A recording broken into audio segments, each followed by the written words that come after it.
अस्सलाम वालेकुम everyone, welcome back to my channel Asma bake house. मैं उम्मीद करती हूँ आप सभी लोग खैरियत से होंगे। अल्हम्दुलिल्लाह मैं भी बहुत अच्छी हूँ।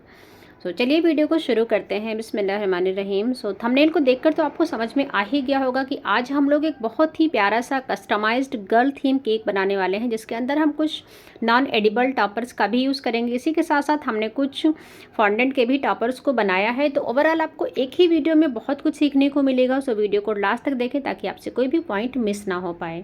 तो ये जो केक है ये मुझे हाफ़ केजी में बनाना था। वनीला फ्लेवर का केक था ये। तो मैंने यहाँ पर 5 इंच का केक टिन में स्पॉन्ज को बेक कर लिया था। 160 ग्राम प्रीमिक्स लिया था मैंने। नॉर्मली मैं जब भी हाफ़ केजी का केक बनाती हूँ तो 150 ग्राम प्रीमिक्स लेती हूँ, उससे हमारा हाफ़ केजी का केक बन जाता है। बट क्योंकि इस केक का जो डिज़ाइन था वो कुछ इस तरीके से था कि नहीं, ये थोड़ा सा हाइटेड में केक था, तो मुझे हाइट में केक चाहिए था। इसके लिए मैंने 5 इंच का बर्तन लिया है और उसी के साथ साथ मैंने प्रीमिक्स थोड़ा सा एक्स्ट्रा लिया है। नहीं, 160 ग्राम प्रीमिक्स है ताकि मुझे 4 लेयर इसमें मिल जाए, तो मुझे थोड़ा सा हाइट मिल जाए केक में। तो यहाँ पर मैंने स्पॉन्ज को 4 लेयर में कट कर लिया है। अब हम इसकी आइसिंग करेंगे। तो आपको हमेशा देखना होता है कि किस तरीके से केक का डिज़ाइन, उसके हिसाब से ही आपको हमेशा टिन को सेलेक्ट करना होता है और हमें देखना होता है कि कितना हमें यहाँ पर प्रीमिक्स और बाकी चीज़ें चाहिए। तो वरना जो नॉर्मल हम केक बनाते हैं हाफ़ केजी का, उसके लिए हम 6 इंच का टिन यूज़ करते हैं। बट जब भी हमें थोड़ा सा हाइट वाला केक बनाना होता है तो हम 5 इंच का भी टिन यूज़ करते हैं, उससे थोड़ा सा टाल केक बनता है।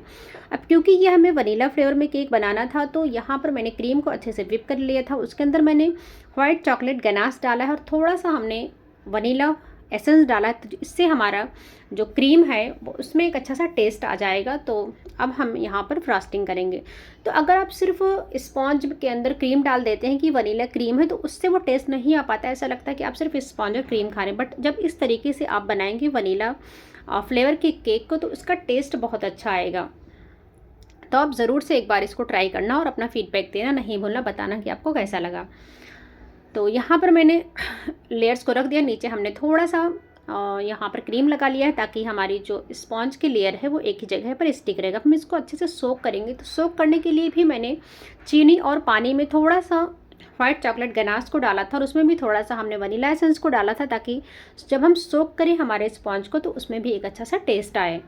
तो इस तरीके से हम यहाँ पर पाइपिंग बैग में क्रीम को लेकर के अच्छे से अप्लाई कर देंगे। और उसके बाद हमने थोड़ा सा वाइट चॉकलेट को ग्रेट करके रखा था, वो भी हम लेयरिंग के बीच में डालेंगे ताकि जब हम खाएं तो बाइट में एक क्रंच आए, तो उससे भी हमारा टेस्ट बहुत अच्छा लगेगा। तो इस तरीके से। और कभी कभी क्या होता है, ये केक जो बनने के बाद बहुत ज़्यादा यानी थोड़ा सा इसका वेट ज़्यादा हो गया था, 700 ग्राम से ज़्यादा ही हो गया था। 750 ग्राम करीब ये केक बनने के बाद रेडी हुआ था, क्योंकि इस पर हमने बहुत सारे टॉपर्स लगाए थे। फॉन्डेंट के टॉपर्स थे, चॉकलेट गार्निशिंग थी और बहुत सारी चीज़ें थी, तो इसकी वजह से इसका वेट बढ़ गया था। इसके अलावा हमने प्रीमिक्स भी थोड़ा सा यहाँ पर ज़्यादा ही लिया था। तो कभी कभी हमें प्रॉफिट और लॉस को ना देखते हुए हमें केक के डिज़ाइन के हिसाब से काम करना होता, तो कि हमारा केक ओवरऑल देखने में अच्छा लगे, क्लाइंट को पसंद आना चाहिए। जो डिज़ाइन उन्होंने हमें भेजा है हमें उस पर खरा उतरना होता है। तो इसके लिए कभी कभी हमें थोड़ा सा मैनेज करना होता है। तो मुझे पता था कि ये केक ओवरवेट जाएगा, बट फिर भी मैंने किया। और इस केक का मैंने कितना चार्ज किया था वो भी मैं लास्ट में आपको बताऊंगी। तो आपको हमेशा जो भी डिज़ाइन आपके क्लाइंट आपको भेजते हैं उससे जस्टिस करना होता है कि आप सेम टू सेम तो हम नहीं बना सकते हैं, क्योंकि वो AI जनरेटेड होता है। कभी कभी फॉरेन के भी डिज़ाइन होते हैं, थोड़ा बहुत हमारा टच होना चाहिए, बट हम 90% वैसा बना पाएँ। हमारी कोशिश होनी चाहिए कि जैसा हमारे क्लाइंट ने दिया है हम यानी उनके जो भरोसा है उस पर हम पूरा उतरें। तो यहाँ पर मैंने क्रम कोट करने के बाद केक को फ्रिज में रख दिया था सेट होने के लिए अच्छे से, क्योंकि अभी गर्मियाँ चल रही, तो एक बार आप सेट कर लेंगे तो ज़्यादा अच्छा रहेगा फाइनलाइजिंग करने में। तो अभी मैं इस पर फाइनलाइजिंग कर रही हूँ। तो यहाँ हमने क्रीम को पाइपिंग बैग में फिल कर लिया है, क्योंकि ये टाल केक है, तो अगर पाइपिंग बैग से आप क्रीम लगाएंगे तो ज़्यादा अच्छे से फिनिशिंग आएगी।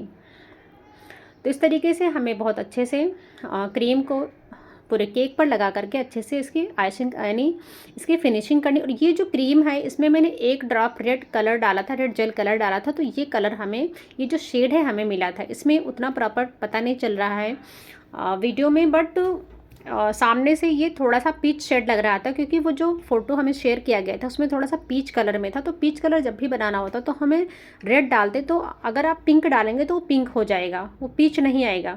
तो अगर आपको इस तरीके से लाइट शेड बनाना है तो आपको अगर आप एक ड्रॉप डालेंगे रेड कलर, तो अगर थोड़ा सा और डार्क शेड चाहिए तो वहाँ पर आप एक ड्रॉप रेड और एक ड्रॉप ऑरेंज का भी मिक्स करके बना सकते हैं, तो उससे भी बहुत प्यारा सा पीच कलर बनता है। बट मुझे बहुत ही ज़्यादा लाइट चाहिए था, इसके लिए मैंने बस सिर्फ रेड का ही यूज़ किया था।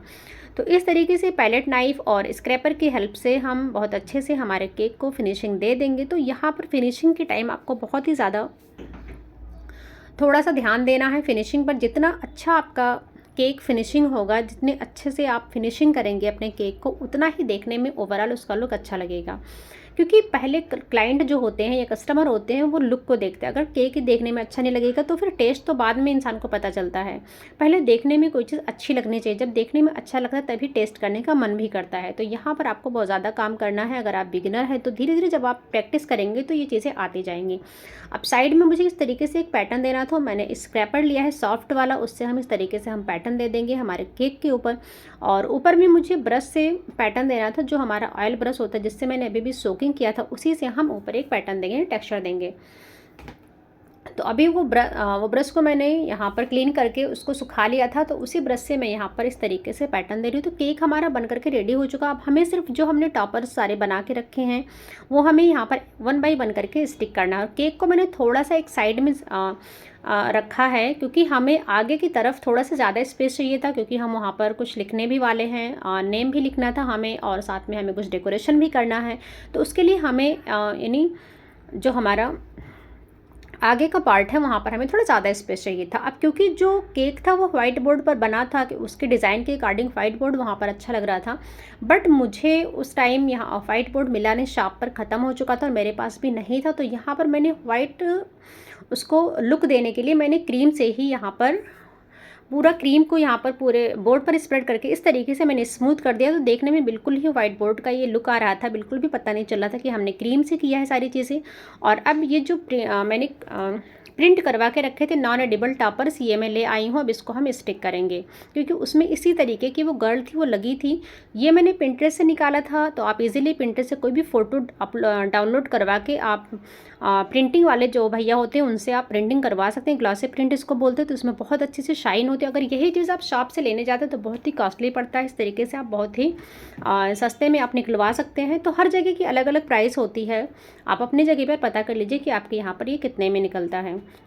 तो यहाँ पर कुछ टॉपर्स मैंने फॉन्डेंट से भी बनाए थे। अब इनको ड्राई कैसे करना है, क्योंकि अभी मानसून सीजन चल रहा है तो बहुत ही मुश्किल हो जाता है इसको ड्राई करना। और कुछ मैंने यहाँ पर गार्निशिंग भी बना करके रखी थी चॉकलेट से, वाइट चॉकलेट से मैंने बनाया था। उसमें पिंक ऑयल बेस यानी ऑयल बेस मैंने यहाँ पर कलर डाला था। तो आपको ऑयल बेस कलर ही डालना है चॉकलेट के अंदर। और कुछ मैंने नाम भी यहाँ पर नाम भी हमें लिखना था, तो वो भी मैंने यहाँ पर फॉन्डेंट से ही बनाया। और इसको मैंने अवन में डाल करके ड्राई किया था, तो बहुत अच्छे से ड्राई हो गया था। तो आपको अवन को एक बार हीट करके उसको बंद करना है, उसके बाद ही अपने फॉन्डेंट की चीज़ टॉपर्स को डालना है और उसमें पड़े रहने देना है कुछ देर के लिए। उसके बाद जब आप निकालेंगे तो बहुत अच्छे से वो ड्राई हो जाएगा। और यहाँ पर मैंने कुछ पिनाटा के हार्ट भी बनाए थे, तो वो भी हमने साइड में लगा दिया है। तो जैसा फ़ोटो में था सेम मैं वैसे ही कर रही थी। और केक क्लाइंट को बहुत ही ज़्यादा पसंद आया था, इसका टेस्ट भी और इसका लुक भी, और उनका बहुत अच्छा फीडबैक आया था। तो ये रहा हमारे केक का ओवरऑल लुक। तो आप लोग कमेंट में ज़रूर बताना कि आपको केक कैसा लगा। और ये रहा हमारे केक का फाइनल लुक। तो यहाँ पर एक एक करके मैंने यहाँ पर लगा दिए हैं। सो ओवरऑल हमारा केक रेडी हो चुका है। तो आपको वीडियो कैसी लगी कमेंट में ज़रूर बताएं। अगर आपको वीडियो अच्छी लगी है तो please like share and subscribe. और मिलते हैं मेरे नेक्स्ट वीडियो में। तब तक के लिए टेक केयर, अल्लाह हाफिज़, थैंक्स फॉर वॉचिंग।